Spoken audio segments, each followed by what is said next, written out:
ልንኖር የተጠራንበት ክርስቲያናዊ ህይወት ምን አይነት ነው?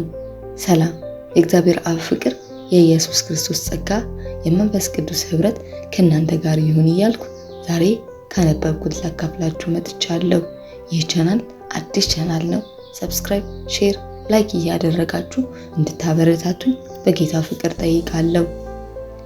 ዛሬ ካነበብኩት ማካፍላችሁ ልንኖር የተጠራንበት ክርስቲያናዊ ህይወት ምን አይነት ነው በሚል ነው። አብራችሁኝ ሁኑ።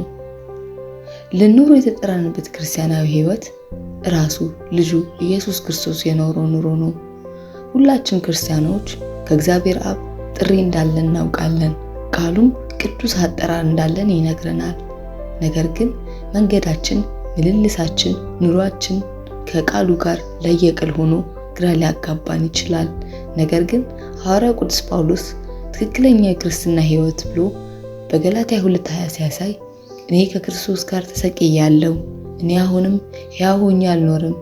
ይህ ሲል የተለየ እንግዳ ነገር ወይም የላቀ የመጠቀ የመንፈሳዊ ደረጃ ማለት ሳይሆን እግዚአብሔር ልጆቹ ሊመላለሱበት የሚፈቅደው ክርስትና ህይወት ነው። እግዚአብሔር ለማንኛው አይነት ችግራችን አንድ መልስ ብቻ እንዳለው ያም ልጁ ኢየሱስ ክርስቶስ እንደሆነ በቃሉ ግልጽ አድርጎልናል።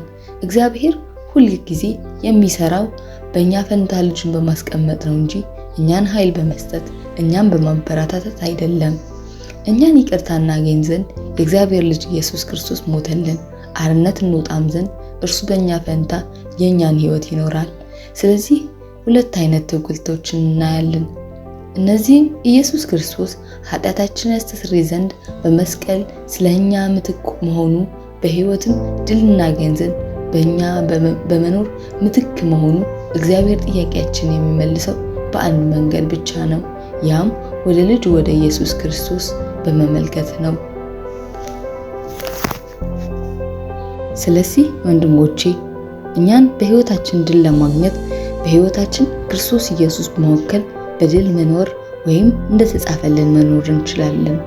ቸር ቆዩ።